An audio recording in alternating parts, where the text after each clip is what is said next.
it was only 2022 when you launched Cost Plus. It seems as though we've been having this conversation for a long time. Yeah.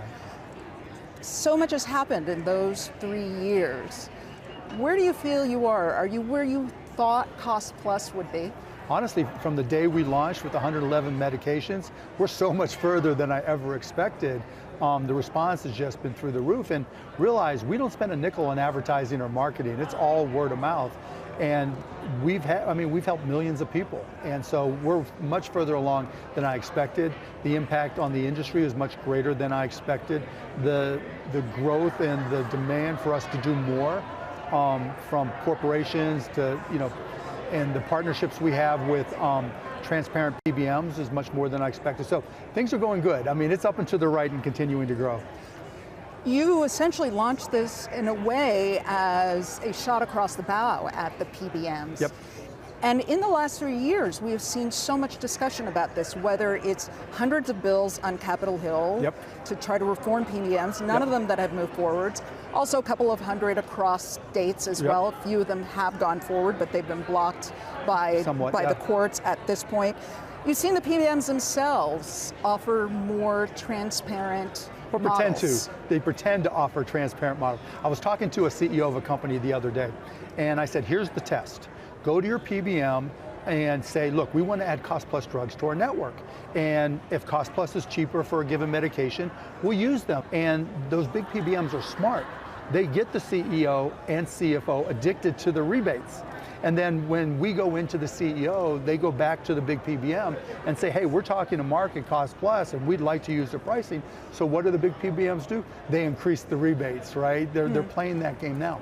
But slowly but surely that's changing. CEOs don't like to realize they're getting ripped off, and that's exactly what's happening in this industry. It's interesting that you talk about it.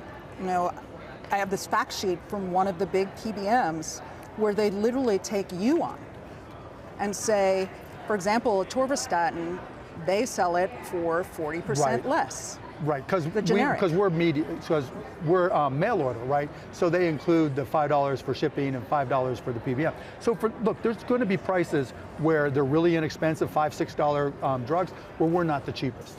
And that's okay. We still carry them because if you're ordering a imatinib where they want to charge you $700 and our price is $34.50, you might get your metformin from us. Even your Medicare Advantage plans will be more expensive for specialty drugs from them, even with you paying a high premium, than buying it just straight from Cost Plus drugs.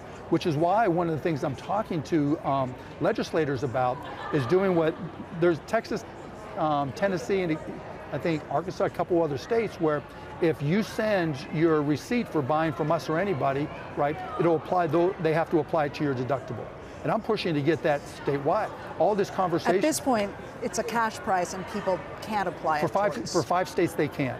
And I'd like to see it, I misspoke, it's not statewide, but I'd like to see it for nationwide, right? As part of these conversations we have on opening back up the government, particularly with the premium support for the ACA plans, they should add to that, or make it part of that in other state legislation that, hey, anybody in this state that buys at a cash price, send it to the insurance company and they have to apply it to the deductible. Because we're cheaper all the time. We have people trying to come from Canada and buy from us. We can't. We have people from Europe, UK trying to buy from us because 92% of scripts are generic. And again, other than the least expensive medications, we're always going to be cheaper. Back in 2017, when you were talking about a better way to do Obamacare, you talked about single payer. That, huh? And one of the things you talked about was most favored nation pricing as a sort of PS to that blog post that you talked about. And now here we have the Trump administration doing it a second time. And they are launching TrumpRx, which sounds an awful lot like what we're doing, what you're doing. Dr. Oz, a couple of weeks ago, said that you would be part of that. Yep. What are those discussions like, and what do you think we gave that's them our API. they're going to be a referral site. So, what happened with Amgen and Pfizer, et cetera, with this pricing that they gave for TrumpRx, we have our API. We're feeding them daily updates because with Cost Plus, as our volumes go up and our prices go down, we pass through those savings. And so it'll be great for us. We're really excited about it. I think it's a great thing. And on the MFN side, what I've told the folks at the administration at CMS, right, was that we can help more on other things if you allow us to, on brands, because when you look at the delta in pricing between the higher pricing here in the United States and the European countries, right, a big part of that pricing delta is money going to PBMs. The biggest difference between how drugs are bought and sold here versus every other Western nation is we have PBMs, they don't. That's not accidental, right? That is cause and effect. If you pull out the money going to PBMs and their vertically integrated insurance companies, right, then our price as is right now will be almost, if not as low or lower than the MFN prices that they're looking to do. But it's not. For example, the president noted that when you look at, for example, GLP-1s, which right now are high in demand, so many people want them for weight loss. When you look at what's being offered direct to consumers from the two big makers, it's around $500, where it's, as the president noted, it's much less in Europe. Right, again, who do the manufacturers have to, okay, so here's the game. But that's direct to the consumer. No, I get it. So here's the game that's played, right? So, and this is the most insane industry in the history of industries. Think about it this way. A manufacturer makes a GLP-1. The WAC price or list price in this case is $1,300, give or take a little bit, right? They sell to wholesalers at $1,300, right? Which makes no sense. That's like your hammer at the hardware store having to pay $129 for the $129 hammer, right? The wholesaler then gets a 2% cash discount and some other data fees, but they'll make 3%, that's it. But now the wholesaler has to sell to the pharmacy that's going to deliver it basically at what they paid for it. So now the pharmacy, the local pharmacy that's next door that's been there for 50 years, they're buying that at WAC minus 5% rather. So for a $1,300 drug minus $1,300 drug minus 5% is $1,235, right? So now you've got all these pharmacies that don't even want to carry it because they lose money because now we get to the PBMs. And so what nobody's really discussing until we're starting to talk about it now is that somehow, some way, and it's not in writing, the PBMs and the wholesalers are colluding, right? Because it makes no sense that the product is sold at the list price, the $129 hammer, right? And now the PBM, because it's sold at such a high price and the wholesaler gave that money to the manufacturer, that's where all the rebate money comes from. If you extract that PBM, those GLP-1s have huge rebates. Huge rebates. They could be $600, $700, they don't publish the exact numbers. So I've heard $600, $700, $800 more, right? If you take all that processing process, that supply chain or the economic flow of money, right? And eliminate the PBMs and allow the GLP-1 manufacturers and all brand manufacturers to sell to the wholesalers at their net price, you will see GLP-1 prices for companies plummet. I wonder though, the president had talked about getting an MFN price of $150. Yeah. Dr. Oz walked that back. Do you think they can do that?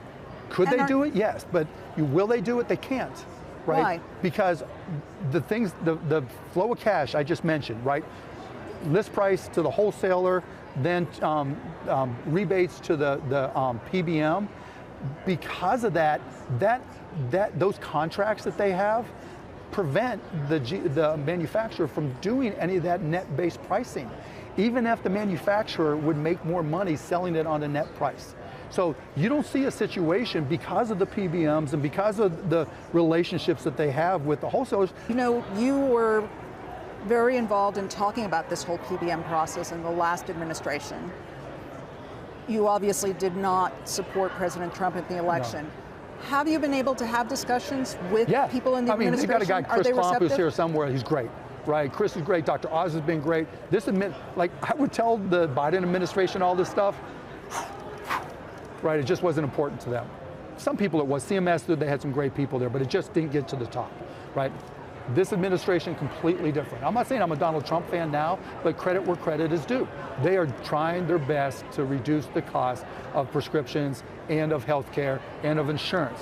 Now, they know when I talk to them that all these things I just mentioned to you are the core issues. And what they're doing with TrumpRx will help, but it's just superficial, right? It's not going to change the game and change everybody's lives, right?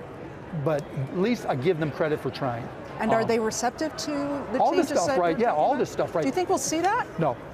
Why? Because the PBMs and their insurance companies are too powerful. I'll give you a reference point, right, without naming names.